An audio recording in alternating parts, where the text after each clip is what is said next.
Inshaalloh Allohning fazli marhamati bilan birodarlar bugundan boshlab aqida darslaridan bir silsilani boshlamoqchimiz.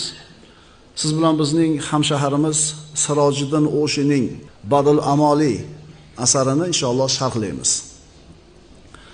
60 tadan ko'proq bo'lgan bayt Moturidi aqidasiga ko'ra bitilgan aqida asari Alloh taolo foydali qilgan bo'lsin. Endi bu ayni shu asarni tanlashligimizning sababi hozir ko'rib turibsizlar, mana aqida masalasida ko'p talash-tortishlar, har xil fikrlar, har xil savollar, musulmonlar o'rtasiga kirayotgan har xil bir ixtiloflar, bularni bari mana shu aqida ilmida siz bilan bizni sayozligimiz, aqida ilmida yetarli bilimga ega emasligimiz sabab bo'lyapti.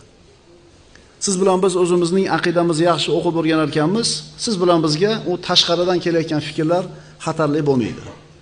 Agar bilmaydigan bo'lsak, o'zimizda bo'lmagandan keyin boshqa birovnikini olishga to'g'ri keladi. Lekin alhamdulillah o'zimizniki bor birodarlar.